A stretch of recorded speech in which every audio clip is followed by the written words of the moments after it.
நான் முழுமையான ஆண் இல்லை. ஆலியா, நீ என்னை திருமணம் செய்து கொண்டு எனது இந்த குறைபாட்டை உலகத்திடமிருந்து மறைக்க முடியுமா? அர்ஜுன் மெஹ்ரா ஒரு கர்வமுள்ள வியாபாரியாக இருந்தார். அவரது மனைவி அவரிடமிருந்து விவாகரத்து பெற்றுக்கொண்டு, நீ எந்த பெண்ணுக்கும் தகுதியானவன் இல்லை என்று கூறியிருந்தாள். தன் அலுவலகத்தில் பணிபுரியும் விவாகரத்து பெற்ற ஆலியாவை பார்த்தபோது அவளுக்கு ஒரு சிறிய மகள் இருந்தாள். அப்போது அவர் அவளுக்கு திருமணம் செய்து கொள்ளும் முன்மொழிவை வைத்தார். சார், நீங்கள் என்ன சொல்கிறீர்கள்? நான் அப்படி செய்ய முடியாது. அர்ஜுன் மெஹ்ரா அவளது மகளுக்கு தன் பெயரை கொடுப்பதாக கூறியபோது அவள் சம்மதித்தாள். அர்ஜுன் மெஹ்ரா கடுமையாக கூறினார், எப்போதும் யாரிடமும் நான் முழுமையான ஆண் இல்லை என்பதை சொல்லாதே. ஆலியா அவரது பேச்சுக்கு மௌனமாக இருந்தாள். ஆனால் திருமணத்தின் முதல் இரவிலேயே அர்ஜுன் மெஹ்ரா அப்பாவி ஆலியாவின் அலறல்கள் அலுவலகத்தின் 2வது மாடியில் பரவிய பிரம்மாண்டமான தளத்தை நிரப்பின. அலுவலகம் எப்போதும் போல பரபரப்பாக இருந்தது. சில இடங்களில் கீபோர்டில் விரல்கள் ஓடிக்கொண்டிருந்தன. சில இடங்களில் போன் மணிகள் ஒலித்துக் கொண்டிருந்தன. சில இடங்களில் மீட்டிங் தயாரிப்புகள் நடந்து கொண்டிருந்தன. ஆனால் இந்த எல்லா ஒலிகளுக்கு மத்தியில் ஒரு டெஸ்க் இருந்தது. அங்கு அமர்ந்திருந்த பெண்ணின் பார்வை மீண்டும் மீண்டும் கணினி திரையிலிருந்து மொபைலுக்கு திரும்பிக் கொண்டிருந்தது. ஆலியா சிந்திக்காமல் மொபைலின் திரையை ஆன் செய்தாள். போனின் வால்பேப்பரில் சிறிய பொம்மை சிரித்துக் கொண்டிருந்தாள். அதை பார்த்ததும் அவளது உதடுகளிலும் தானாகவே புன்னகை வந்தது. ஆனால் அடுத்த கணமே அவளது கண்கள் நிறைந்தன. ஓ கடவுளே, மாலை விரைவில் வரட்டும் என்று அவள் மெதுவாக முணுமுணுத்தாள். பிறகு கோப்பை திறந்தாள். ஆனால் ஒரு வார்த்தை கூட புரியவில்லை. மிஸ் ஆலியா என்ற குரல் கேட்டதும் அவள் திடுக்கிட்டு தலையை உயர்த்தினாள். முன்னாள் அலுவலக செயலர் நேஹா நின்று கொண்டிருந்தாள். நீங்கள் சரியாக இருக்கிறீர்களா? ஆலியா உடனே போலி புன்னகையை அணிந்து கொண்டாள். ஆம், நான் நன்றாக இருக்கிறேன். நீங்கள் போய் சொல்கிறீர்கள். நேஹா அவளுக்கு எதிரே இருந்த நாற்காலியை இழுத்து போட்டு உட்கார்ந்து கொண்டே கூறினாள். கடந்த 1 மாதமாக பார்த்து கொண்டிருக்கிறேன். ஒவ்வொரு 2 நிமிடங்களுக்கும் மொபைலை பார்க்கிறீர்கள். சில சமயம் ஜன்னலுக்கு வெளியே, சில சமயம் கடிகாரத்தில். கடைசியாக என்ன விஷயம்? ஆலியா சில நிமிடங்கள் மௌனமாக இருந்துவிட்டு ஆழமான மூச்சை விட்டாள். எனக்கு மனம் லயிக்கவில்லை. ஏன்? அவள் சிரமப்பட்டு புன்னகைத்தபடி மொபைலை நேஹாவிடம் நீட்டினாள். இது என் மகள். நேஹாவின் கண்கள் மின்னின. எவ்வளவு அழகாக இருக்கிறாள்! இதை கேட்டதும் ஆலியாவின் கண்கள் ஈரமான. காலையில் அவளை என் அம்மாவிடம் விட்டுவிட்டு வரும்போது என் இதயமே அங்கேயே தங்கிவிட்டது போல் உணர்கிறேன். அவள் சிரிக்க முயற்சி செய்தபடி கூறினாள். ஆனால் குரல் தழுதழுத்தது. அலுவலகத்துக்கு வந்து எனக்கு 1 மாதம் ஆகிவிட்டது. ஆனால் இன்றும் ஒவ்வொரு காலையிலும் அவள் என் துப்பட்டாவை பிடித்துக்கொண்டு அழ ஆரம்பிக்கிறாள். அவள் பார்வையை தாழ்த்தினாள். நானும் காரில் உட்காரும் போதே அழுது விடுகிறேன். நேஹா மௌனமானாள். சில உறவுகளின் வலியை ஆறுதலால் அல்ல, மௌனத்தால் தான் புரிந்து கொள்ள முடியும். நீங்கள் 2வது திருமணம் பற்றி எப்போதாவது யோசித்திருக்கிறீர்களா? நேஹா மெதுவாக கேட்டாள். ஆலியா உடனடியாக மறுப்பாக தலையை அசைத்தாள். எப்போதும் இல்லை. நேஹா மீண்டும் கேள்வியாக கேட்டாள். ஏன்? ஒவ்வொரு ஆணும் ஒரே மாதிரி இல்லை. ஒவ்வொரு பெண்ணின் விதியும் ஒரே மாதிரி இல்லை. நேஹாவின் பேச்சுக்கு அவள் மெதுவான குரலில் கூறினாள். ஒருமுறை நம்பிக்கை உடைந்துவிட்டால் மீண்டும் எவரையும் நம்புவது மிகவும் கடினமாகிவிடும். அதே நேரத்தில் கண்ணாடிக் கதவின் மறுபுறமாக நடந்து சென்று கொண்டிருந்த உயரமான அகலமான உருவம் திடீரென நின்றுவிட்டது. அவர் வேறு யாருமல்ல, அர்ஜுன் மெஹ்ராதான். அவரது கையில் கோப்பு இருந்தது. ஆனால் கால்கள் அங்கேயே ஊன்றிவிட்டன. கதவு முழுமையாக மூடப்படவில்லை. உள்ளே நடக்கும் ஒவ்வொரு வார்த்தையும் அவரது காதுகளுக்கு தெளிவாக கேட்டது. அவரது பார்வை முதல் முறையாக ஆலியாவின் மீது நிலைத்தது. எளிய உடைகள், எந்த அலங்காரமும் இல்லாத முகம், கண்களில் பல வருடங்களாக தூக்கமே இல்லாத சோர்வு. அவர் சில நிமிடங்கள் மௌனமாக உள்ளே பார்த்தார். பிறகு எந்த சத்தமும் இன்றி முன்னோக்கி நடந்தார். தன் பிரம்மாண்டமான கேபினுக்குள் நுழைந்ததும் அர்ஜுன் மெஹ்ரா கோட்டை கடைந்து சோபாவில் வீசினார். அவரது முகம் ஏற்கனவே கடுமையாக இருந்தது. காலையிலிருந்து 4 பத்திரிகையாளர்கள் அவரது அலுவலகத்திற்கு வெளியே இருந்தனர். அவர் யாரையும் சந்திக்க விரும்பவில்லை. கோபத்தில் ரிமோட்டை எடுத்து டிவியை ஆன் செய்தார். திரையில் செய்தி சேனல் ஓடிக்கொண்டிருந்தது. அடுத்த கணமே அவரது கண்களின் புறையீர்கள் சுருங்கின. திரையில் அந்த பெண் அமர்ந்திருந்தாள். அஞ்சலி. அவள் ஒரு காலத்தில் அவரது மனைவியாக இருந்தவள். ஒரு நிருபர் புன்னகைத்தபடி கூறினார். மிஸ் அஞ்சலி, முழு நாடும் தெரிந்து கொள்ள விரும்புகிறது. நீங்கள் நாட்டின் மிக வெற்றிகரமான வியாபாரியை விட்டு பிரிவதற்கான முடிவை ஏன் எடுத்தீர்கள்? அஞ்சலி மிகுந்த தன்னம்பிக்கையுடன் கால் மீது கால் போட்டு உட்கார்ந்தபடி புன்னகையை பரப்பினாள். வெற்றி என்பது வெறும் வங்கி பேலன்ஸின் பெயர் அல்ல. நிருபர் ஆச்சரியத்துடன் கேட்டார். அதாவது? அவள் லேசாகச் சிரித்தாள். ஒவ்வொரு பெண்ணுக்கும் வெறும் பணம் மட்டும் தேவையில்லை. அவளுக்கு ஒரு கணவன் தேவை. அவன் மீது அவள் பெருமைப்பட முடியும். முழு ஸ்டூடியோவும் மௌனமானது. அஞ்சலி கேமராவை பார்த்தபடி கூறினாள். மக்கள் அவரை வியாபாரத்தின் அரசன் என்று அழைக்கிறார்கள். ஆனால் என் பார்வையில் அவர் தன் தனிப்பட்ட வாழ்க்கையில் மிக மோசமான ஆண். அர்ஜுன் மெஹ்ராவின் விரல்கள் ரிமோட்டில் இறுகப் பற்றின. நிருபர் மற்றொரு கேள்வியை வீசினார். அதுவா உங்களுக்கு விவாகரத்து எடுக்க காரணம்? அஞ்சலி அலட்சியமாக தலையசைத்தாள். ஆம். ஒரு கணம் அவள் நின்றாள். பிறகு மெதுவாக ஆனால் விஷமமான குரலில் கூறினாள். சில உறவுகள் காகிதத்தில் மட்டுமே அழகாகத் தெரியும், உண்மையான வாழ்க்கையில் அல்ல. அர்ஜுன் மெஹ்ரா கோபத்துடன் ரிமோட்டை டிவியில் வீசினார். திரை கருப்பாகியது. அவரது தாடைகள் இறுகின. சார், அவரது உதவியாளர் பதட்டத்துடன் உள்ளே வந்தார். 12 மணிக்கு ஒரு முக்கியமான மீட்டிங் இருக்கிறது. ரத்து செய். ஆனால் சார், ரத்து செய் என்று சொன்னேன். அவரது கர்ஜனை முழு கேபினிலும் எதிரொலித்தது. உதவியாளர் உடனே வெளியேறினார். அர்ஜுன் மெஹ்ரா ஜன்னலுக்கு முன் சென்று நின்றார். கீழே முழு சாலையும் அவரது நிறுவனத்தின் பெயரால் நிரம்பியிருந்தது. அவருக்கு பணம் இருந்தது, அதிகாரம் இருந்தது, பெயர் இருந்தது. ஆனால் சில வாக்கியங்கள் அவரது பல வருட பழைய காயங்களை மீண்டும் புதுப்பித்துவிட்டன. அவர் முஷ்டியை இறுக்கினார். கடவுளே, அவர் முதல் முறையாக தன்னிடமே கூறினார், மனிதனின் மரியாதையும் கம்பெனி பங்குகளைப் போல வாங்க முடியும் என்றால். அதே நேரத்தில் அவரது பார்வை கண்ணாடியின் வழியே மீண்டும் ஆலியாவின் மீது பட்டது. அவள் யாருடனோ போனில் பேசியபடி சிரித்துக் கொண்டிருந்தாள். என் பொம்மை பால் குடித்து விட்டாள். அவரது குரல் மெதுவாக இருந்தது. ஆனால் முகத்தில் தாயின் பாசம் தெளிவாக தெரிந்தது. அர்ஜுன் மெஹ்ரா சில நிமிடங்கள் மௌனமாக அவளை பார்த்து கொண்டிருந்தார். தெரியாத காரணத்தால் பல வருடங்களாக தேங்கியிருந்த கோபம் சில கணங்களுக்கு அமைதியானது. அர்ஜுன் மெஹ்ராவின் பார்வை சில கணங்கள் ஆலியாவின் மீது நிலைத்திருந்தது. பிறகு தன்னை தானே உத்தார். வீண் என்று அவர் எரிச்சலுடன் உதடுகளுக்குள் கூறினார். பிறகு திரைச்சீலையை இழுத்து கண்ணாடியை மூடினார். அவர் எந்த ஊழியரின் வாழ்க்கையிலும் ஆர்வம் காட்டுபவர் அல்ல.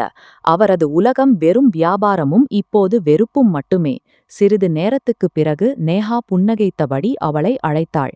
எங்கே தொலைந்து விட்டாய்? ஆலியா திடுக்கிட்டாள். ஒன்றுமில்லை. அதே நேரத்தில் அவளது மொபைல் மீண்டும் ஒலித்தது. அவள் பதட்டத்துடன் உடனே அழைப்பை எடுத்தாள்.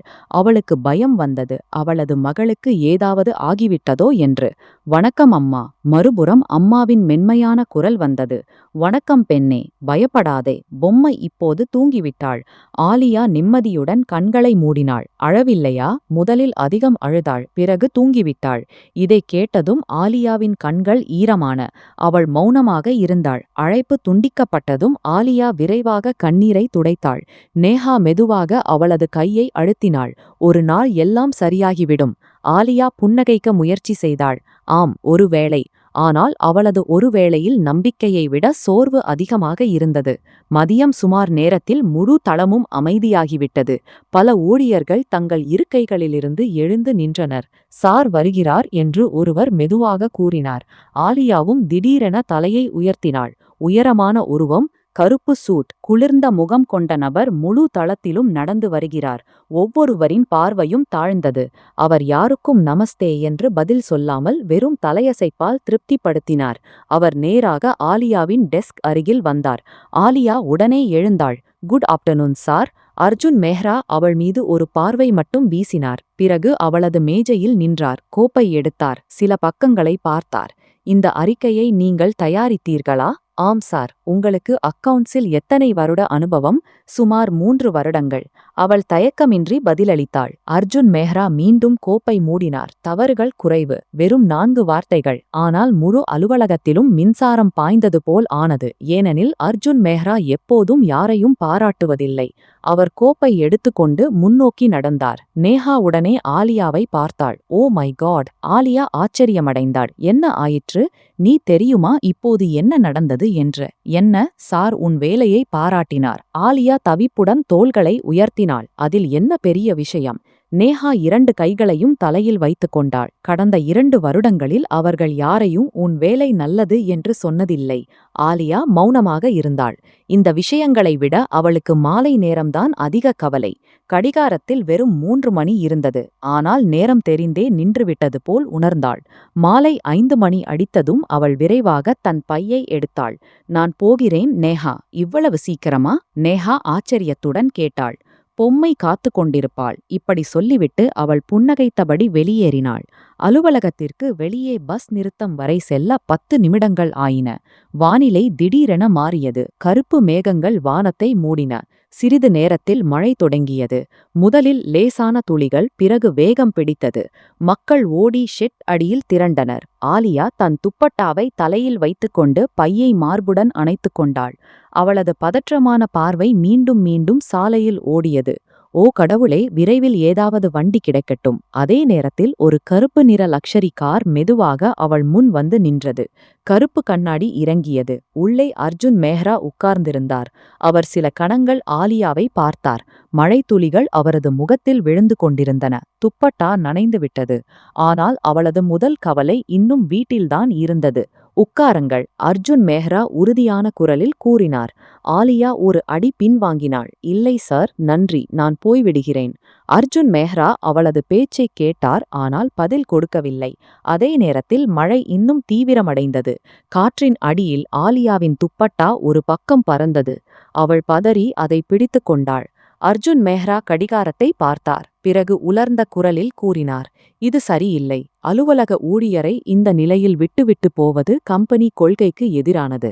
ஆலியா தயங்கினாள். ஆனால் சார், 5 நிமிடம் வீணாக்கினால் வீட்டுக்கு 10 நிமிடம் தாமதமாகிவிடும். அவரது குரலில் அந்த அதிகாரம். ஆனால் சார், 5 நிமிடம் வீணாக்கினால் வீட்டுக்கு 10 நிமிடம் தாமதமாகிவிடும். அவரது குரலில் அந்த அதிகாரம் இருந்தது. அதை மீறுவது எளிதல்ல. ஆலியா மௌனமாக கதவை திறந்து பின்புற இருக்கையில் அமர்ந்தாள். கார் மௌனமாக சாலையில் பாய்ந்தது. சில நிமிடங்கள் முழு மௌனம் நிலவியது. வெறும் வாகனங்களின் ஒலிகள் மட்டுமே கேட்டன. அர்ஜுன் மெஹ்ரா திடீரென ரியர் வியூ மிரரில் அவளை பார்த்தார். அவள் தொடர்ந்து மொபைல் திரையை பார்த்து கொண்டிருந்தாள். அம்மா, இப்போது வந்துவிடுகிறேன். அவள் வாய்ஸ் மெசேஜ் அனுப்பினாள். அவளது குரலில் இருந்த பதற்றத்தை பார்த்து அர்ஜுன் மெஹ்ரா முதல் முறையாக ஒரு தாயின் துடிப்பை இவ்வளவு நெருக்கமாக உணர்ந்தார். அவர் பார்வையை மீண்டும் சாலையில் நிலைநிறுத்தினார். ஆனால் ஏன் என்று தெரியவில்லை. முதல் முறையாக தன் காரின் பயணம் அசாதாரணமான மௌனமாக உணரப்பட்டது. கார் மழையை பிளந்தபடி நகரின் பரபரப்பான சாலைகளில் பாய்ந்து கொண்டிருந்தது. உள்ளே முழு மௌனம். அர்ஜுன் மெஹ்ராவின் பார்வை முன் சாலையில் இருந்தது. ஆனால் ரியர் வியூ மிரரில் ஒவ்வொரு கணமும் ஆலியாவின் கண்களிலிருந்து கண்ணீர் உருண்டது. ஆலியா 2 கைகளாலும் மொபைலை இறுக்கமாக பிடித்தபடி அமர்ந்திருந்தாள். ஒவ்வொரு நிமிடமும் கடிகாரத்தை பார்த்துவிட்டு மொபைல் திரையை பார்த்தாள். அம்மா மெசேஜ் ஏன் செய்யவில்லை என்று தன்னிடமே கூறிக்கொண்டாள். அதே நேரத்தில் மொபைல் ஒலித்தது. அவள் விரைவாக அழைப்பை எடுத்தாள். அம்மா, பொம்மை சரியாக இருக்கிறாளா? மறுபுறம் அவளது அம்மாவின் லேசான சிரிப்பு கேட்டது. அட பைத்தியக்கார பெண்ணே, உன் மகள் சரியாகத்தான் இருக்கிறாள். இப்போதுதான் பால் குடித்து தூங்கினாள். ஆலியா நீண்ட மூச்சை விட்டாள். பல நிமிடங்களாக மூச்சை அடக்கி வைத்திருந்தது போல். கடவுளின் கருணை. அவளது குரலில் நிம்மதி தெளிவாக தெரிந்தது. நீங்கள் சாப்பிட்டீர்களா? ஆம் பெண்ணே, நீ கவலைப்படாதே, நான் 10 நிமிடத்தில் வந்துவிடுகிறேன். அழைப்பு துண்டிக்கப்பட்டதும் அவளது உதடுகளில் தானாக புன்னகை வந்தது. அவள் காரில் தான் தனியாக இல்லை என்பதை மறந்துவிட்டாள் போலும். அர்ஜுன் மெஹ்ரா கண்ணாடியில் அவளை பார்த்தார். சில நிமிடங்களுக்கு முன் கவலையுடன் இருந்த பெண் ஒரு போன் அழைப்பில் உலகின் மிகப்பெரிய செல்வத்தை பெற்றது போல் மகிழ்ச்சியடைந்தாள். அவர் பார்வையை திருப்பினார். விசித்திரமான பெண் என்று அவர் மனதுக்குள் கூறினார். அடுத்த கணமே அவர் மௌனமாக காரின் ஹீட்டரை ஆன் செய்து அதன் திசையை ஆலியாவின் பக்கம் திருப்பினார். பிறகு தன் இருக்கையின் பின்புறத்திலிருந்து ஜாக்கெட்டை எடுத்து ஆலியாவிடம் நீட்டினார். ஆலியா ஆச்சரியத்துடன் அவரை பார்த்தாள். இதற்கு தேவையில்லை சார். அர்ஜுன் மெஹ்ரா அவளை இடைமறித்து குளிர்ந்த ஆனால் மென்மையான குரலில் கூறினார். உனக்கு சளி பிடிக்கிறது, இதை போர்த்துக்கொள். நான் என் கம்பெனியின் பொறுப்புள்ள ஊழியர். நாளை நோய்வாய் நோய்வாய்ப்பட்டு வேலைக்கு வராமல் இருப்பதை விரும்பவில்லை. அவரது குரலில் அதிகாரம் இருந்தது, ஆனால் அதன் பின்னால் ஒரு அக்கறை மறைந்திருந்தது. அது ஆலியாவின் இதயத் துடிப்பை வேகப்படுத்தியது. ஆலியா நடுங்கும் கைகளால் ஜாக்கெட்டை வாங்கினாள். அதில் அர்ஜுன் மேஹ்ராவின் சிறப்பு வாசனை இருந்தது. அது அவளுக்கு ஒரு விசித்திரமான உணர்வை தந்தது. காருக்குள் இருந்த மௌனம் இப்போது சுமையாக இல்லாமல் ஒருவருக்கொருவர் உணர்வுகளால் நிரம்பியிருந்தது. கார் ஒரு பழைய ஆனால் சுத்தமான தெருவுக்குள் நுழைந்தது. ஆலியா உடனே கூறினாள், "சார், இங்கேயே நிறுத்துங்கள்." கார் வீட்டின் முன் நின்றது. முழு கதையும் அப்படியே மொழிபெயர்க்கப்பட்டுள்ளது, நீளம் மாற்றப்படவில்லை. காரின் கதவு திறப்பதற்கு முன்பே உள்ளிருந்து ஒரு வயது முதிர்ந்த பெரியவர் பெண்மணி வெளியே வந்துவிட்டாள். அவரது மடியில் ஒரு சின்னஞ்சிறு குழந்தை இருந்தது. குழந்தை ஆலியாவை பார்த்ததும் கை கால்களை உதைத்து ஆட ஆரம்பித்தது. ஆலியா கிட்டத்தட்ட ஓடியபடியே காரிலிருந்து இறங்கினாள். "என் உயிரே" என்று குழந்தையை தன் கைகளில் எடுத்துக்கொண்டதும் பலமுறை அதன் நெற்றியை முத்தமிட்டாள். "என் பொக்கிஷமே, எப்படி இருக்கிறாய் நீ?" குழந்தை தாயின் துப்பட்டாவை முஷ்டியில் பிடித்துக்கொண்டு சிரிக்க ஆரம்பித்தது. அதன் அப்பாவி சிரிப்பை கேட்டதும் ஆலியாவின் எல்லா களைப்பும் ஒரு கணத்தில் விலகிப் போனது. "அழவில்லையே?" என்று அவள் தாயிடம் ஆவலுடன் கேட்டாள். "நீ போன பிறகு நிறைய அழுதது. பிறகு எப்படியோ தேற்றினேன்." ஆலியா வருத்தத்துடன் குழந்தையை இன்னும் இறுக்கமாக மார்போடு அணைத்து கொண்டாள். "என் குழந்தை." காருக்குள் அமர்ந்திருந்த அர்ஜுன் மேஹ்ரா மௌனமாக இந்த காட்சியை பார்த்து கொண்டிருந்தான்.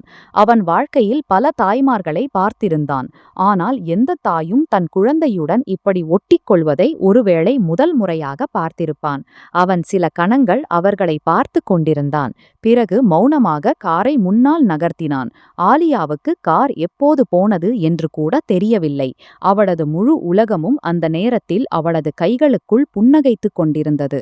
சின்னஞ்சிறு பொக்கிஷம் அர்த்தமற்ற ஒலிகளை எழுப்பிக் கொண்டிருந்தது. ஆலியா சிரித்துவிட்டாள். "அம்மா, பாருங்கள், இன்று என்னிடம் புகார் செய்கிறது போல் இருக்கிறது."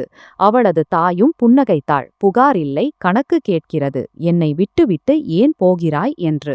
இதை கேட்டதும் ஆலியாவின் புன்னகை மங்கியது.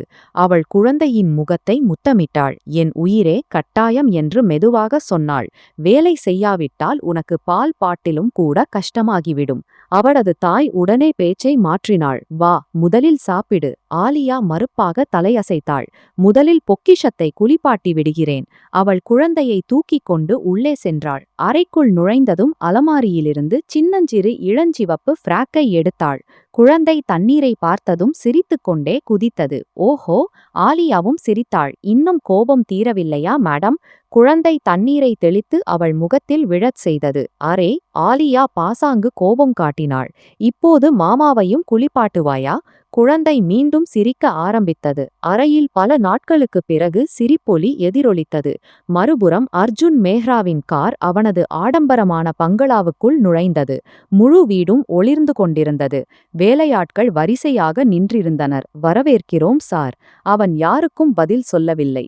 கோட்டை களைந்தபடியே நேராகத் தன் அறைக்குச் சென்றான். அறைக்குள் நுழைந்ததும் டையை அவிழ்த்துவிட்டு சோபாவில் அமர்ந்தான். முழு வீடும் மௌனமாக இருந்தது. அந்த மௌனத்துக்கு அவனுக்கு பழக்கம் ஆகிவிட்டிருந்தது.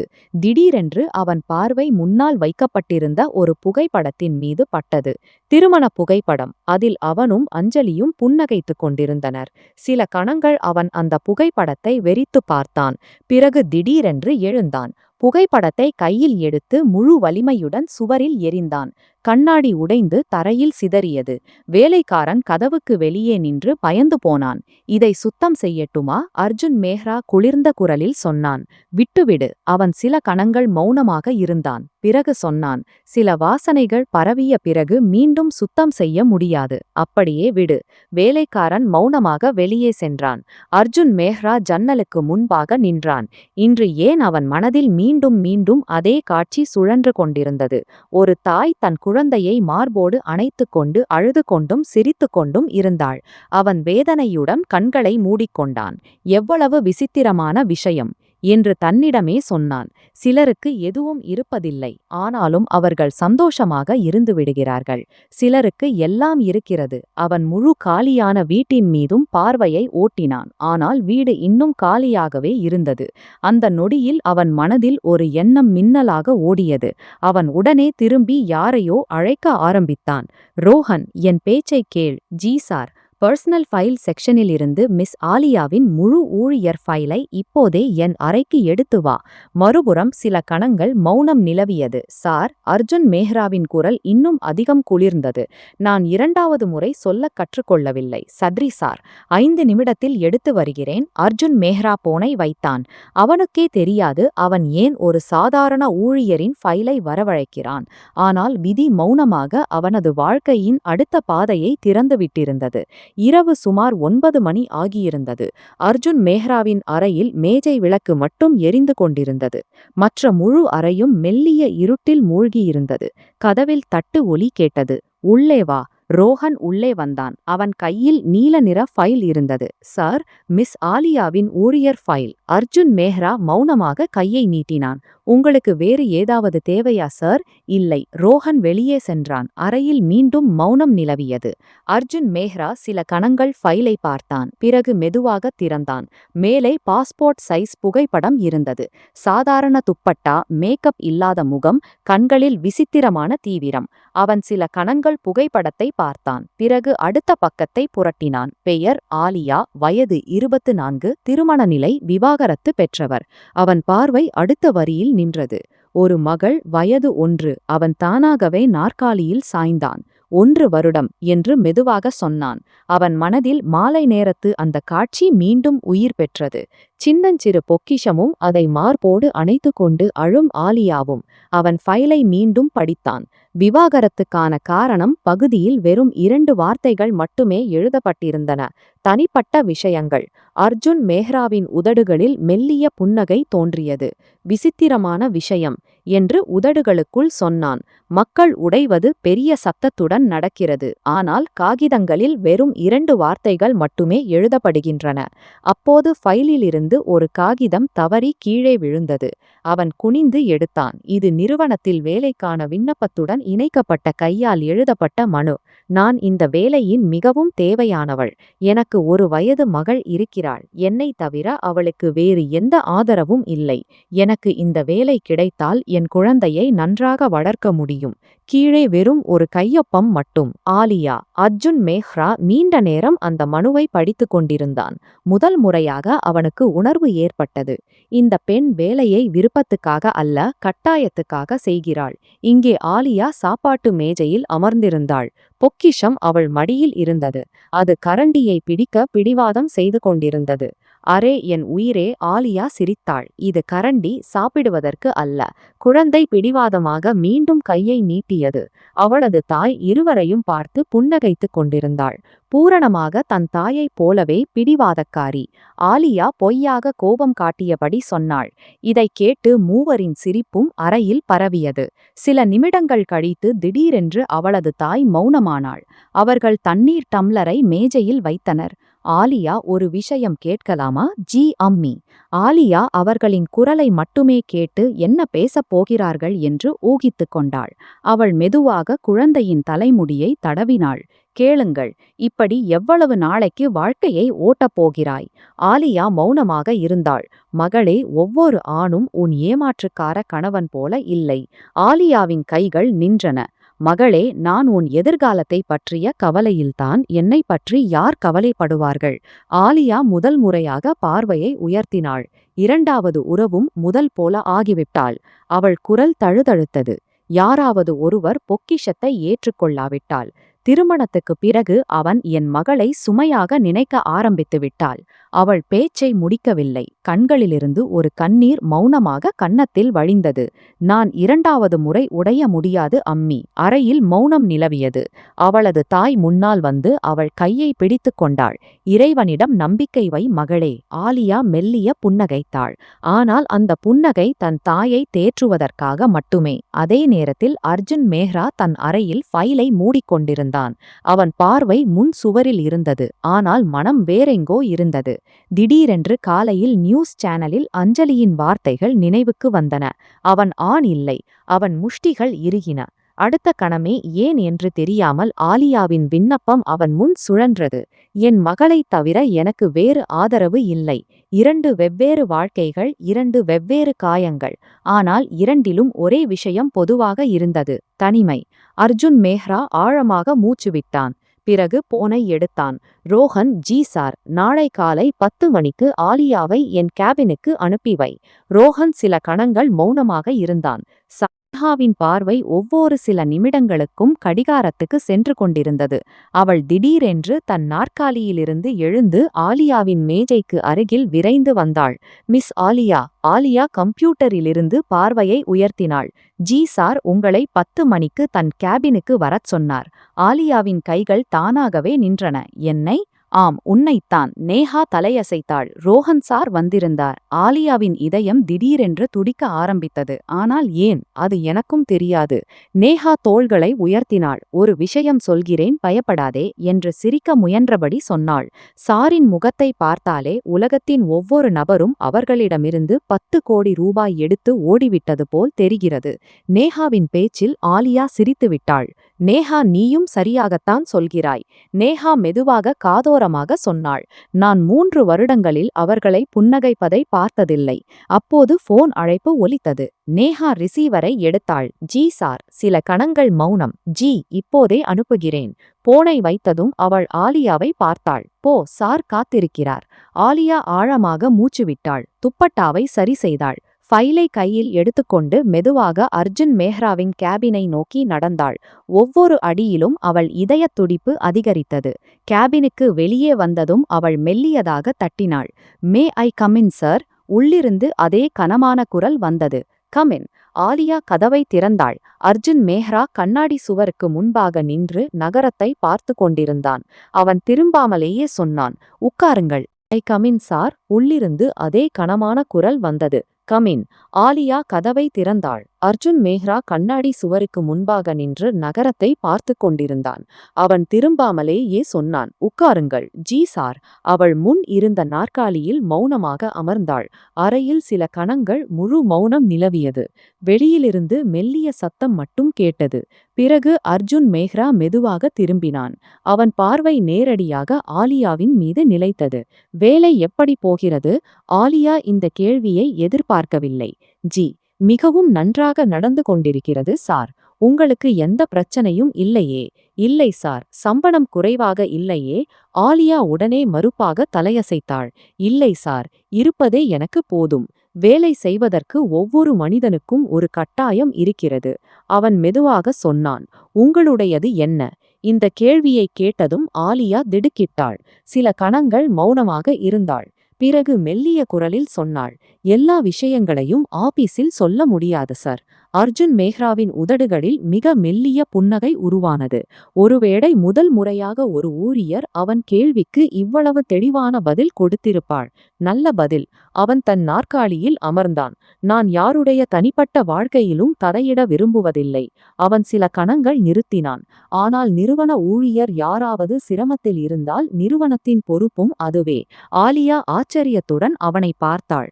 அவனை பற்றி அப்படித்தான் பிரபலம். யாருடைய தனிப்பட்ட விஷயங்களையும் கேட்கவும் விரும்ப மாட்டார். இன்று ஏன் இவ்வளவு வித்தியாசமாக தெரிகிறார்? அர்ஜுன் மேஹ்ரா மேஜையில் இருந்த ஒரு ஃபைலை அவளிடம் நீட்டினான். இது துபாய் ப்ராஜெக்ட் ஃபைல். ஆலியா உடனே அதை வாங்கினாள். இதன் ஆடிட் ரிப்போர்ட்டை நீங்கள் தயார் செய்வீர்களா? ஜி சார், உங்களுக்கு 3 நாட்கள் இருக்கின்றன. நான் முழு முயற்சியும் செய்வேன். அர்ஜுன் மேஹ்ரா உடனே சொன்னான். முயற்சி இல்லை. அவன் குரல் முன்பு போல் உறுதியாக இருந்தது. எனக்கு முடிவு வேண்டும். G sir. ஆலியா தன்னம்பிக்கையுடன் பதிலளித்தாள். அதே நேரத்தில் அவள் மொபைலின் ரிங்டோன் ஒலித்தது. அவள் பதறியபடி உடனே போனை அணைக்க முயன்றாள். சார். அர்ஜுன் மேஹ்ரா கையை உயர்த்தி அவளை தடுத்தான். வீட்டிலிருந்து அழைப்பு என்றால் எடுத்துக்கொள்ளுங்கள். ஆலியா தயங்கியபடி போனை பார்த்தாள். அம்மி அழைத்து கொண்டிருந்தாள். அவள் அர்ஜுன் மேஹ்ராவிடம் அனுமதி கேட்கும் பார்வையுடன் பார்த்தாள். அவன் மௌனமாக தலையசைத்தான். ஜி அம்மி. ஆலியாவின் குரலில் உடனே மென்மை வந்தது. என்ன ஆயிற்று? மறுபுறம் பதற்றமான குரல் வந்தது. மகளே, பொக்கிஷத்துக்கு லேசான காய்ச்சல் இருக்கிறது. ஆலியாவின் முகத்தின் நிறம் உடனே வெளிரி போனது. என்ன? அவள் திடீரென்று நாற்காலியிலிருந்து எழுந்தாள். எவ்வளவு காய்ச்சல்? அர்ஜுன் மேஹ்ரா மௌனமாக அவள் முகத்தின் மாறும் உணர்ச்சிகளை பார்த்து கொண்டிருந்தான். நான் இப்போதே வருகிறேன் அம்மி. போன் அணைக்கப்பட்டதும் அவள் கண்களில் ஈரம் தெரிந்தது. சார், அவள் குரல் நடுங்கியது. அனுமதி இருந்தால் அவள் பேச்சை முடிக்கவில்லை. அர்ஜுன் மேஹ்ரா புரிந்து கொண்டான். மகளின் உடல்நிலை சரியில்லை. ஆலியா ஆச்சரியத்துடன் அவனை பார்த்தாள். G sir. சரி, போங்கள். அவன் ஒரு கணம் கூட வீணாக்கவில்லை. தேவைப்பட்டால் நிறுவன காரை எடுத்து செல்லுங்கள். இல்லை சார், நான் போய்விடுகிறேன். இது விவாதிக்கும் நேரம் இல்லை. அவன் இன்டர்காமை எடுத்தான். ரோஹன், கார் எடு. மிஸ் ஆலியாவை வீட்டில் விட்டுவிட்டு வா. ஆலியா உடனே சொல்ல ஆரம்பித்தாள். சார், இதற்கு தேவையில்லை. அர்ஜுன் மேஹ்ரா முதல் முறையாக அவள் அந்த நொடியில் அவரது போனில் ஒரு நோட்டிஃபிகேஷன் வந்தது. Breaking news. பிசினஸ்மேன் அர்ஜுன் மேஹ்ராவின் விவாகரத்து மனைவி. அவள் ஒரு கணம் கண்களை மூடினாள். இனி வேறு என்ன இருக்கிறது? அவள் வீடியோவை ஓடவிட்டாள். திரையில் அதே முகம் தெரிந்தது. அஞ்சலியின் முகம், விலையுயர்ந்த உடை, பொய்யான புன்னகை மற்றும் கேமராக்களுக்கு முன் அமரும் அதே பாவனை. ரிப்போர்ட்டர் புன்னகையுடன் கேட்டார். மேடம், மக்கள் இன்றும் அறிய விரும்புகிறார்கள். நீங்கள் இத்தனை வெற்றிகரமான பிசினஸ்மேனை ஏன் விட்டீர்கள்? அஞ்சலி லேசாக சிரித்தாள். வெற்றி என்ற சொல்லை அவள் கிண்டலாக திருப்பிச் சொன்னாள். வியாபாரத்தில் வெற்றி பெறுவது, வாழ்க்கையில் வெற்றி பெறுவது இரண்டும் வேறு வேறு விஷயங்கள். ரிப்போர்ட்டர் முன்னால் சாய்ந்தார். அஞ்சலி கேமராக்களை பார்த்து ஒவ்வொரு வார்த்தையையும் அழுத்தமாக சொன்னாள். நான் ஒரு அப்படிப்பட்ட மனிதனுடன் வாழ்க்கை நடத்த முயற்சித்தேன். அவர் பெயருக்கு மட்டுமே கணவர். அர்ஜுன் மேஹ்ராவின் விரல்கள் முஷ்டியாக இறுகின. மீதி விஷயங்களை நான் சொல்ல விரும்பவில்லை. அவள் பொய்யான வருத்தத்துடன் தலையை குனிந்தாள். ஒன்றை மட்டும் புரிந்து கொள்ளுங்கள். ஒவ்வொரு பெண்ணுக்கும் ஒரு முழுமையான ஆண் தேவைப்படுகிறான். முழு ஸ்டூடியோவும் அமைதியாகிவிட்டது. ரிப்போர்ட்டர் ஆச்சரியத்துடன் கேட்டார். அதாவது நீங்கள் சொல்ல வருவது? அஞ்சலி நடுவில் பேச்சை வெட்டினாள். நான் யாருடைய மரியாதையையும் கீழே இறக்க விரும்பவில்லை. சில வினாடிகள் அமைதியாக இருந்துவிட்டு அவள் அந்த வார்த்தையை சொன்னாள். அது அர்ஜுன் மேஹ்ராவின் மூச்சை நிறுத்தியது. ஆனால் ஆம், நான் விவாகரத்து செய்ததற்கு காரணம் அவர் ஒரு பெண்ணுக்கு அவள் தகுதியான வாழ்க்கையை தர முடியவில்லை. மொபைலை முழு வேகத்துடன் சுவரில் வீசினான். கண்ணாடி நொறுங்கி சிதறியது. அர்ஜுன் மேஹ்ராவின் மூச்சு வேகமாக வந்தது. இனி போதும், அவன் கோபத்துடன் கர்ஜித்தான். அதே நொடியில் அவனது போன் அழைத்தது. போர்ட் ஆஃப் டைரக்டர்ஸ் சேர்மனின் அழைப்பு. ஜி என்ற மறுமுனையில் குரல் வந்தது. அர்ஜுன் மேஹ்ரா, மீடியா மீண்டும் உன் பின்னால் பிடித்து கொண்டது. அவர்களை பிடிக்கட்டும். உன் கம்பெனி ஷேர்கள் கீழே விழுகின்றன. அர்ஜுன் மேஹ்ரா குளிர்ந்த சிரிப்புடன் சிரித்தான். ஷேர்கள் மீண்டும் மேலே போகும். சில நொடிகள் அமைதியாக இருந்துவிட்டு அவன் மெதுவாக சொன்னான். ஆனால் மரியாதை ஒருமுறை கீழே விழுந்தால் அது எளிதில் திரும்பி வராது. போன் துண்டிக்கப்பட்டது. அவன் நீண்ட நேரம் அப்படியே நின்றான். பிறகு திடீரென்று அவன் மனதில் ஆலியாவின் முகம் தோன்றியது. எளியவள், அமைதியானவள், தன் குழந்தைக்காக எப்போதும் கவலைப்படும் அந்த பெண். ஏன் என்று தெரியவில்லை. முதல் முறையாக அவனுக்கு உணர்வு ஏற்பட்டது. உலகில் மிகவும் பலவீனமானவர்கள் எதுவும் இல்லாதவர்கள் அல்ல. மாறாக எல்லாம் இருந்தும் மன அமைதி இல்லாதவர்கள்தான். அடுத்த நாள் காலை ஆபீஸில் வழக்கம் போல் பரபரப்பு. ஆலியா தன் மேஜையில் பேக்கை வைத்ததும் ரூபினா புன்னகையுடன் அருகில் வந்தாள். இன்று நீ நேரத்துக்கு முன்பே வந்துவிட்டாய். ஆலியா லேசாக புன்னகைத்தாள். குட்டி, இன்று அழுகை குறைவாக இருந்தது. இல்லையென்றால் தினமும் அரை மணி நேரம் அவளை சமாதானப்படுத்துவதில் போய்விடும். ரூபினா அன்புடன் அவள் கையை அழுத்தினாள். ஒரு நாள் எல்லாம் சரியாகிவிடும்.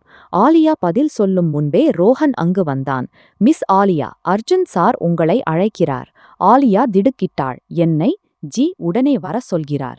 ரூபினா உடனே கிசுகிசுத்தாள். அரே வா, ப்ரமோஷன் வரப்போகிறது போலிருக்கிறது. ஆலியா பயத்துடன் தலையை ஆட்டினாள். இல்லை, என்னிடம் நிச்சயம் ஏதோ தவறு இருக்கும். இவ்வளவு பயந்தாங்கொள்ளியாக இருக்காதே. ரூபினா சிரித்து அவளை தள்ளினாள். போ, சீக்கிரம். ஆலியா ஆழமாக மூச்சுவிட்டு மெதுவாக அர்ஜுன் மேஹ்ராவின் கேபினை நோக்கி நடந்தாள். கதவில் மெதுவாக தட்டி அனுமதி கிடைத்ததும் உள்ளே நுழைந்தாள். அர்ஜுன் மேஹ்ரா லேப்டாப்பில் பார்வையை பதித்தபடி அமர்ந்திருந்தான். தலையை உயர்த்தாமலேயே சொன்னான், உட்காருங்கள். ஆலியா அமைதியாக நாற்காலியில் அமர்ந்தாள். அறையில் முழு அமைதி. அவளுக்கு தன் இதயத் துடிப்பு கூட கேட்டது. சிறிது நேரத்துக்குப் பிறகு அர்ஜுன் மேஹ்ரா லேப்டாப்பை மூடினான். முதல் முறையாக அவன் ஆலியாவை முழுமையாக பார்த்தான். எளிய வெள்ளை உடை, துப்பட்டா முழுவதும் போர்த்தியிருந்தாள். முகத்தில் களைப்பு, கண்களில் விசித்திரமான அமைதி. நீங்கள் இங்கு எப்போது இருந்து வேலை செய்கிறீர்கள்? சார், சுமார் 1 மாதமாகிறது. நீங்கள் எப்போதும் இவ்வளவு குறைவான வார்த்தைகளில் பதில் சொல்வீர்களா? ஆலியா லேசாக பயந்தாள். சார், பழக்கம். அர்ஜுன் மேஹ்ரா தன் நாற்காலியில் சாய்ந்து அமர்ந்து கேட்டான். உங்கள் கணவர் எங்கே? இந்த கேள்வியை கேட்டதும் ஆலியாவின் பார்வை தாழ்ந்தது. விவாகரத்து ஆகிவிட்டது. காரணம் தனிப்பட்ட விஷயம் சார். அர்ஜுன் மேஹ்ரா அதிக கேள்விகள் கேட்கவில்லை. சில நொடிகள் இருவரும் அமைதியாக இருந்தனர். பிறகு அவன் மெதுவாக கேட்டான். மகள் எவ்வளவு பெரியவள்? ஆலியாவின் முகத்தில் முதல் முறையாக தாய்மை புன்னகை வந்தது. 1 வருடம் ஆகப் போகிறது. பெயர் குட்டி. நல்ல பெயர். ஆலியா ஆச்சரியத்துடன் அவனை பார்த்தாள். ஒருவேளை அவள் தன் கடுமையான மனப்பான்மை கொண்ட பாசின் குரலில் முதல் முறையாக மென்மையை உணர்ந்திருக்கலாம். அதே நொடியில் கதவில் தட்டல். ரோஹன் உள்ளே வந்தான். சார், 11 மணி மீட்டிங்குக்கு எல்லாரும் வந்துவிட்டார்கள். அர்ஜுன் மேஹ்ரா அவனுக்கு பதில் சொல்லாமல் அனுப்பிவிட்டு, உன்னிடம் ஒரு நேரடியான விஷயம் பேச வேண்டும் என்றான். ஆலியா ஆச்சரியத்துடன் அவனை பார்த்தாள். நான் உன்னை திருமணம் செய்து கொள்ள விரும்புகிறேன். ஆலியா உடனே எழுந்தாள். சார், நீங்கள் சுயநினைவில் இருக்கிறீர்களா? அர்ஜுன் மேஹ்ரா பயப்படாமல் பதிலளித்தான். முழு சுயநினைவில்தான் இருக்கிறேன். ஆலியா கடுமையான குரலில் ஆனாள். நான் 2வது திருமணம் செய்ய விரும்பவில்லை. அப்போதுதான் அர்ஜுன் மேஹ்ரா தன் இரகசியத்தை முதல் முறையாக சொன்னான். நான் முழுமையான ஆண் இல்லை. என் முதல் மனைவி என்னை இதை சொல்லித்தான் விட்டுச் சென்றாள். அறையில் அமைதி நிலவியது. ஆலியா அவனை ஆச்சரியத்துடன் பார்த்து கொண்டிருந்தாள். நான் உன்னிடம் காதல் என்று கூறவில்லை. எனக்கு ஒரு பெண் தேவை. அவள் என் இரகசியத்தை உலகத்திடமிருந்து மறைத்து வைப்பாள். ஆலியா உடனே மறுத்தாள். மன்னிக்கவும் சார், நான் எந்த சமரஸ் திருமணத்தையும் செய்ய முடியாது. அர்ஜுன் மேஹ்ராவும் எழுந்தான். நான் உன்மீது எந்த உரிமையும் கோரவில்லை. சில நொடிகள் அமைதியாக இருந்துவிட்டு அவன் இறுதி அடியை வைத்தான். ஆனால் உன் மகள். ஆலியாவின் மூச்சு நின்றது. உலகம் எல்லா இடங்களிலும் அவளிடம் தந்தையின் பெயரை கேட்கும். நான் அவளுக்கு என் பெயரை தர முடியுமா? ஆலியாவின் கண்கள் கலங்கின. இதற்கு பதிலாக ஒரே ஒரு வாக்குறுதி. என் இந்த பலவீனத்தை பற்றி யாரிடமும் சொல்லக்கூடாது. ஆலியா அமைதியாக இருந்தாள். எந்த பதிலும் சொல்லாமல் கேபினிலிருந்து வெளியேறினாள். இரவில் வீட்டில் ஆலியா தன் தூங்கும் மகளை பார்த்து கொண்டிருந்தாள். என்ன ஆயிற்று பெண்ணே என்று அம்மா கேட்டதும் ஆலியா முதல் முறையாக திருமண ப்ரபோசலை பற்றி சொன்னாள். அம்மா அவளை உணர்ச்சி வசப்படாமல் யதார்த்தமாக புரிய வைத்தாள். ஆண் நல்லவராக இருந்து குழந்தைக்கு மரியாதையும் பெயரும் தர தயாராக இருந்தால் அந்த ப்ரபோசலை பரிசீலிக்க வேண்டும் என்று. இறுதியில் ஆலியா கண்ணீருடன் முடிவெடுத்தாள். 1 வாரத்துக்குப் பிறகு ஆலியா அறையின் நடுவில் நின்று தன் துடிக்கும் மூச்சை அடக்க முயற்சித்துக் கொண்டிருந்தாள். அர்ஜுன் மேஹ்ரா கதவை சாத்திவிட்டு மெதுவாக அவளை நோக்கி வந்தான். அவன் கண்களில் இருந்த தீவிரம் ஆலியாவின் உடலில் தீயை மூட்டியது. அர்ஜுன் மேஹ்ரா அவளுக்கு அருகில் வந்து அவள் முடியின் கொத்தை காதுக்கு பின்னால் வைத்து மெதுவாக கிசுகிசுத்தான். ஏன் பயப்படுகிறாய் ஆலியா? இன்னும் என்னால் உன்னை அணுக முடியாது என்று நினைக்கிறாயா? ஆலியாவின் பார்வை தாழ்ந்தது. அதனால் அர்ஜுன் மேஹ்ரா அவள் கன்னத்தை பிடித்து முகத்தை உயர்த்தினான். பிறகு அவள் கையை பிடித்து படுக்கைக்கு அழைத்து சென்றான். குட்டி செவிலியிடம் இருந்ததால் ஆலியா பெரும் தயக்கம் காட்டினாள். ஆனால் அவன் அவள் நெற்றியில் முத்தமிட்டதும் எல்லா துயரங்களையும் மறந்தாள். இந்த மனிதர் முன்பை விட மிகவும் மாறிவிட்டதாக அவளுக்கு தோன்றியது. ஆலியா, நான் கட்டாயத்தின் பெயரால் உன்னை திருமணம் செய்ய விரும்பினேன் என்று சொன்னேன். ஆனால் எனக்கு எந்த கட்டாயமும் இல்லை. உன்னை பிடிக்க ஆரம்பித்துவிட்டது. உன்னை இல்லாமல் என்னால் இருக்க முடியாது. ஆலியா இதை கேட்டதும் அவள் கைகள் நடுங்கின. அடுத்த நொடியே அர்ஜுன் மேஹ்ரா அந்த கைகளை பிடித்து தன் மார்புடன் அணைத்து கொண்டான். இது அந்த நொடி ஆலியாவுக்கு உணர்வு ஏற்பட்டது. இவர் உண்மையில் அர்ஜுன் மேஹ்ரா அல்ல, காதல் செய்யும் ஒருவர். உண்மையில் அர்ஜுன் மேஹ்ரா களைத்து போயிருந்தான். அஞ்சலியின் பிளாக்மெயிலிங் மற்றும் அவளது தினசரி புதிய செய்திகளால் ஆலியா இல்லாமல் தான் வாழ முடியாது என்பதை உணர்ந்தான். அதனால் அந்த பலவீனத்தையே கவசமாக பயன்படுத்தினான். இந்த நொடியில் அர்ஜுன் மேஹ்ரா உண்மையில் ஆலியா மீது ஆதிக்கம் செலுத்தினான். அவன் கை அவள் இடுப்பில் இருந்தது. அவ்வளவு தீவிரத்துடன் அவளை இழுத்தான். ஆலியாவுக்கு மூச்சு விடுவதே கடினமாகிவிட்டது. அர்ஜுன் மேஹ்ரா அவள் நெற்றியில் முத்தமிட்டு மெதுவாக சொன்னான். ஆலியா, நீ என் வாழ்க்கையின் அந்த உண்மை நான் எப்போதும் என்னிடமிருந்து விலக்கி வைக்க முயற்சித்தேன். ஆனால் இன்று இரவு உன்னை என்னிடமிருந்து எப்போதும் விலகவிட மாட்டேன். ஆலியா ஆச்சரியத்துடன் அவனை பார்த்து கொண்டிருந்தாள். தான் பலவீனமானவன், குளிர்ந்தவன் என்று நினைத்த அந்த மனிதர் தன் அருகில் வந்ததும் இவ்வளவு ஆர்வமும் ரொமாண்டிக்கும் ஆகக்கூடும் என்று அவளுக்கு சந்தேகமே இல்லை. அவள் அவன் பிடியில் உருகிக் கொண்டிருந்தாள்.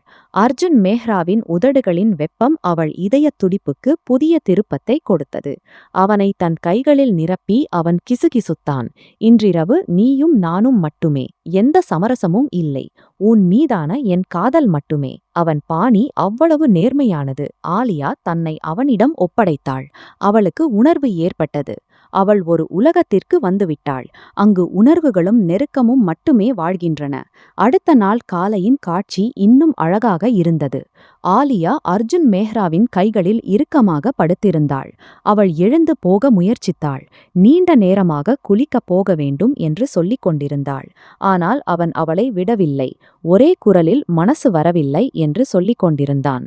அர்ஜுன் மேஹ்ரா போதும், குட்டி கீழே அழுது கொண்டிருப்பாள். செவிலியை தொந்தரவு செய்திருப்பாள். அவள் என்னைத் தவிர வேறு யாரிடமும் இருக்க மாட்டாள். அர்ஜுன் மேஹ்ரா குட்டி என்ற பெயரை கேட்டதும் ஆலியாவை விட்டான். என் மகளின் விஷயம் என்றால் நீ போகலாம். என் மகள் எந்த நிலையிலும் அழக்கூடாது. இதை கேட்டதும் ஆலியாவின் கண்களில் கண்ணீர் வந்தது. அவன் தன் மகளை என் மகள் என்று சொல்கிறான் என்றால் அவளுக்கு வேறு என்ன வேண்டும்? அவர்களின் இந்த அழகான பயணத்திற்கு சில நாட்களே ஆகியிருந்தன. வீட்டில் அஞ்சலியின் நிழல் சூழ ஆரம்பித்தது. அஞ்சலி அர்ஜுன் மேஹ்ராவின் கசப்பான உண்மை. திடீரென்று வீட்டில் தோன்றினாள். ஆலியாவை தனியாக பார்த்ததும் விஷம் துப்ப ஆரம்பித்தாள். உனக்கு என்ன தோன்றுகிறது? அர்ஜுன் மேஹ்ரா உன்னை காதலிக்கிறான் என்றா? அவன் தனது தனிமையை போக்க உன்னை பயன்படுத்துகிறான். அவன் இன்றும் என் நினைவுகளில் சிக்கியிருக்கிறான். ஆலியாவின் இதயம் நடுங்கியது. ஆனால் அவள் தைரியத்தை இழக்கவில்லை. அவளை அங்கிருந்து துரத்தினாள். இந்த நாட்களில் ஆலியாவின் உறவினர் மோகன் வீட்டுக்கு வந்தான். அவனுடன் ஆலியாவின் சிறு வயது நினைவுகள் தொடர்புடையவை. மோகனுடன் ஆலியா சிரித்து பேசுவதை பார்த்து அர்ஜுன் மேஹ்ராவுக்குள் மறைந்திருந்த சந்தேகம் தலை தூக்கியது.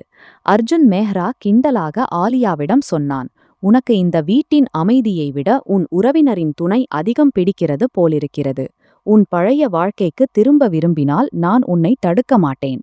அவன் எத்தனை நாட்களாக இதை பார்த்து கொண்டிருந்தான். காதலின் மீது உங்களுக்கு இவ்வளவு நம்பிக்கை கூட இல்லையா? ஆனால் அர்ஜுன் மேஹ்ராவின் இதயம் சந்தேகத்தின் இருளில் மூழ்கியிருந்தது. அவளுக்கு பதில் சொல்லாமல் அறை கதவை சாத்திவிட்டான். இப்படியாக அவர்களுக்கிடையே தவறான புரிதல்களின் சுவர் எழுந்தது. அது அவர்களின் காதலின் பயணத்தை நிரந்தரமாக குளிர்வித்தது. மாலை நேரம். அறையில் மிதமான வெளிச்சம் பரவியிருந்தது. ஆலியா தெரியாமல் அலமாரியின் கீழ் அறையிலிருந்து அந்த டைரியை எடுத்தாள். அர்ஜுன் மேஹ்ரா நீண்ட நாட்களாக பாதுகாத்து வைத்திருந்தது. பக்கங்களை புரட்டிய போது அர்ஜுன் மேஹ்ராவின் தனிமை, அவன் பயம், ஆலியா மீதான மறைந்திருந்த அளவற்ற காதல், அந்த வார்த்தைகள் வெளிப்பட்டன. ஆலியாவின் கைகள் நடுங்கின. அவள் புரிந்து கொண்டாள், அர்ஜுன் மேஹ்ரா இவை அனைத்தையும் அவளை இழக்கும் பயத்தினால் செய்திருக்கிறான். அதே நொடியில் அர்ஜுன் மேஹ்ரா அறைக்குள் நுழைந்தான். ஆலியாவின் கைகளில் தன் டைரியை பார்த்ததும் அவன் முகம் வெளிரியது. அவன் எதுவும் சொல்லும் முன்பு ஆலியா ஓடி அவன் மார்பில் சாய்ந்தாள். கண்ணீருடன் சொன்னாள், இவை அனைத்தையும் நீங்கள் எனக்கு முன்பே ஏன் சொல்லவில்லை? என் காதலின் மீது உங்களுக்கு இவ்வளவு நம்பிக்கை கூட இல்லையா? நான் உங்கள் காயங்களை என்னுடையவையாக்க முடியும் என்று. அர்ஜுன் மேஹ்ரா அவளை தன் கைகளில் இறுக்கமாக அணைத்துக்கொண்டு அவள் முடியில் முகத்தை புதைத்து கிசுகிசுத்தான். எனக்கு பயம் இருந்தது, என் இருளில் நீ பயந்து விடுவாயோ என்று. ஆலியா, நீ என் வாழ்க்கையை ஒளியால் நிரப்பிவிட்டாய். என்னிடம் மன்னிப்பு கேட்காதே. ஏனிடம் மன்னிப்பு கேட்காதே, என்னோன் ரிப்ளை மைடம் தீப்பா. நான் தான் உங்கள் குற்றவாளி, உங்களுக்கு இவ்வளவு துன்பத்தை கொடுத்தவன். அடுத்த நாள் ஒரு பிசினஸ் பார்ட்டியில் அஞ்சலி ஆலியாவை அவமானப்படுத்த முயற்சி செய்தாள். அர்ஜுன் மேஹ்ராவின் பெயரை உயர்த்தி பேசினாள். அப்போது ஆலியா மிகுந்த கம்பீரத்துடன் அர்ஜுன் மேஹ்ராவின் கையை பிடித்துக்கொண்டு அஞ்சலியின் கண்களை நேருக்கு நேர் பார்த்து கூறினாள், அஞ்சலி, உங்கள் கடந்த காலத்திற்கு இப்போது எந்த மதிப்பும் இல்லை. ஏனென்றால் அர்ஜுன் மேஹ்ராவின் நிகழ்காலமும் எதிர்காலமும் இப்போது என்னுடன் மட்டுமே பிணைக்கப்பட்டுள்ளது. அவள் அந்த காதலுக்கு தகுதியானவரை நீங்கள் ஒருபோதும் புரிந்து கொள்ளவே இல்லை. அவர் இப்போது முழுமையானவராக என்னுடன் மட்டுமே இருக்கிறார். அர்ஜுன் மேஹ்ரா தன் மனைவியின் இந்த நம்பிக்கையையும் தைரியத்தையும் பார்த்து பெருமிதத்துடன் அவளை பார்த்தார்.